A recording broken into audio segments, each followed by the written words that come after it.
Hello everyone, I'm Joanne Flannery and I'm one of the teachers here at Holy Cross College. We spend a lot of time with our students helping them learn to revise effectively, as some people spend a huge amount of time working in a way that doesn't really help them. We also know that parental support at this important time is really important. So we've made this video to share 5 important pieces of information with you to help you help your young person at this really important time so that they can do the best and also look after their health and well-being. Number 1, get into a routine. Habits are really important. So we recommend our students use a study timetable and try to stick to it as much as possible.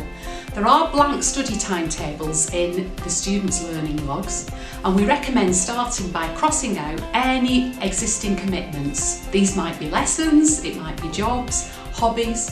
Once they've all gone, we need to find 5 hours per subject per week, and in that time make a note of what you're going to do in it. Having a 9 to 5 approach is really helpful because in this way you'll still have time to see friends and socialise in the evenings, at weekends. Having a 9 to 5 approach can also help keeping good sleeping habits going, as there's a lot of research to show that 8 hours sleep a night is really beneficial for students taking exams. We also recommend that students get into the habit of having a good breakfast. Now they might disagree with you on this, but we do try to point out energy drinks are not an effective substitute and will cause concentration crashes later on in the day. Number 2, revise effectively using techniques which actually work. As I mentioned earlier, you can spend a huge amount of time revising and it not be effective. So we want to encourage a system that helps the students to really learn and really make progress. We recommend that they start off by taking all the knowledge, all the content from the course and consolidating it into whatever form suits them really. It could be a mind map, it could be cue cards, it could be mnemonics, even a song. If they want to put it to music, that's even better. Once they've done that, this leads on to the next stage, which is memorising. And I know this is something that people find quite hard. Various ways of going about this. Maybe have those cue cards with you all the time, on the bus, wherever you are, keep looking, checking against yourself. Maybe have a study buddy and test one another, but basically make sure that there is some system in place where you're definitely checking that you have retained that knowledge. And then thirdly, we've got a really important stage that many students miss out, which is practice.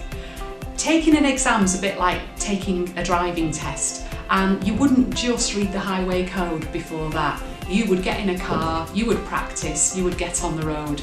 And that's what we recommend all our students to do. Have a go at some exam papers beforehand. Ask your teachers for examples or get on the exam board website where there are lots of past papers along with examiners' reports and all kinds of useful advice. We've found that students who've done this, particularly this final stage in the past, have really increased their grades, and it's something that teachers can check over and check that your young person's on the right lines when they're doing this. Number 3, deal with your distractions. We strongly recommend that phones are put out of reach during revision times at home. There's lots of evidence to show that even just having a phone in sight can reduce concentration by as much as 20%. Instead, have regular breaks and allow the use of a phone at those times, almost as a treat. Phones can also be an enormous cause of procrastination, and if you find that your son or daughter's struggling to get started, we recommend the Pomodoro effect. This is when you take a kitchen timer, you put the kitchen timer on for 25 minutes and promise that you will work for 25 minutes, at the end of which you can stop and have a break for 5 minutes. However, what we find is often people continue because once we've started, we do like to carry on. Number 4, be organised. So lessons will continue in college until the very last exam has been set. And the dates for the exams are already out, of course, on the exam board websites.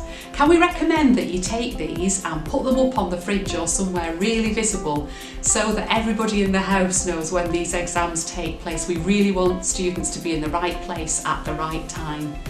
If a student misses an exam, sadly there is no opportunity to do this at a different time, and they will have missed the chance of sitting that paper for this year. So it's really, really important to double check those exam dates. The night before, always have a look also, where are you sitting? On my view, the students will be able to see the seat number. It's always better to look in advance and know where you're going when you get into college, rather than wandering around, getting a little bit confused and probably stressed as well. The night before, it's also good to double check you've got all the equipment that you need. This could be black pens, which have to be used for exams, pencils, and any other equipment such as calculators, highlighters, or whatever works for your exam. Finally, if you could make sure that you do set off early. I promise you there will be bad traffic on Manchester Road that morning. There always is. And number 5, please give yourself a break. This applies to both you and your young person. Exam periods are really intense and can be very stressful, but please remember, they don't last forever. So if you do have a 9 to 5 approach, if you do follow a study timetable, it should be entirely possible to keep a social life going, and we do want our students to get out, see other people, go to the gym, even better get out in the fresh air. Just a 12-minute walk has been shown to really improve concentration amongst young people. Doing exercise of any kind has been shown to have a 21% improvement on concentration that day. So just studying locked away in your room is not usually the best approach to take. As I say, it doesn't last forever, and it's probably a nice idea to start making plans for after the exams. They will come to an end, life will go on, and we hope that you manage to make this period as bearable as possible. So good luck to all our students and to those of you who are supporting them through this time.